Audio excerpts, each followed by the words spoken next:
আজকের পৃথিবীতে একটি অভিযোগ আমরা প্রায়শই শুনি, তরুণদের দিয়ে কিছু হবে না।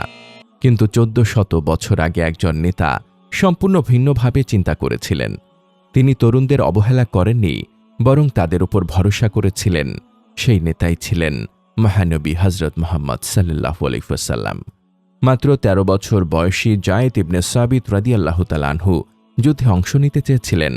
রাসূল সাল্লাল্লাহু আলাইহি ওয়াসাল্লাম বুঝলেন, এই কিশোরের শক্তি যুদ্ধক্ষেত্রে নয়, জ্ঞানের জগতে। তিনি তাকে বিভিন্ন ভাষা শেখার দায়িত্ব দিলেন।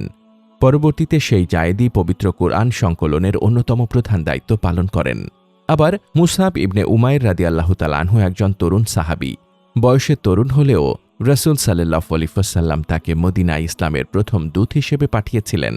তার দাওয়াত ও চরিত্রের মাধ্যমে মদিনার অসংখ্য মানুষ ইসলামের আলো গ্রহণ করেন।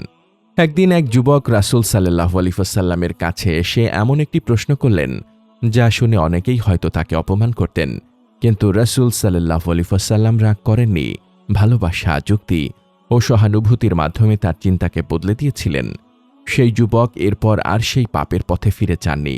আব্দুল্লাহ ইবনে আব্বাস রাদিয়াল্লাহু তাআলা আনহুর জন্য রাসূল সাল্লাল্লাহু আলাইহি ওয়াসাল্লাম বিশেষ দোয়া করেছিলেন, আল্লাহ যেন তাকে দ্বীনের গভীর জ্ঞান দান করেন।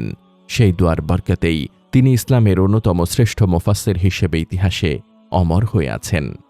এই ঘটনাগুলো আমাদের শেখায়, রাসূল সাল্লাল্লাহু আলাইহি ওয়াসাল্লাম তরুণদের শুধু ভবিষ্যতের নেতা বলেই দেখেননি, তিনি তাদের বর্তমানের দায়িত্বশীল মানুষ হিসেবে গড়ে তুলেছিলেন।